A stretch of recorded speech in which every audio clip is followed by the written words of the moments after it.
খুশি হই আর বেশি খুশি হই আর আলহামদুলিল্লাহ আর খুশি তো আর রাখার মাছ তো নোয়াছ মাঝে আল্লাহ তোমাকে আমাকে দোয়া করিও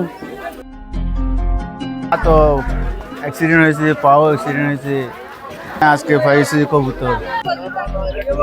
গম দিবেন, ধান দিবেন, তারপর হচ্ছে ডাল দিবেন, ইন খাবার পাত্র একসাথে একটা খাবার পাত্রের মধ্যে খানা দিবেন আর এক পাত্রের মধ্যে পানি দিবেন।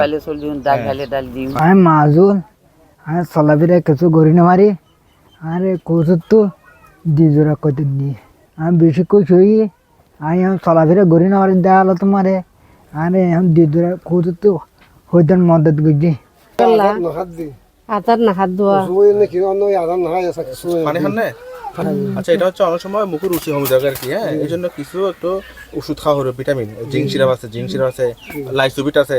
এটা অল্প পানির সাথে মিশিয়ে যদি অনেক খাওয়ালে আস্তে আস্তে রুচি বাড়িয়ে যাবে। কোস্ট ফাউন্ডেশনকে ধন্যবাদ জানাচ্ছি। ক্যাম্প 14-তে 100টি পরিবারকে কবুতর এবং মুরগি প্রদান করার জন্য। পাশাপাশি হচ্ছে মনিটরিং কার্যক্রম জোরদার করতে হবে যাতে তাদের যে উদ্দেশ্য সেটি বাস্তবায়িত হয়। এফডিএমএনরা যাতে কবুতর এবং মুরগি এগুলোর টেক কেয়ার করে এবং এখান থেকে হচ্ছে এটা যাতে তাদের একটা ইনকাম সোর্স হিসেবে বিবেচিত হয়।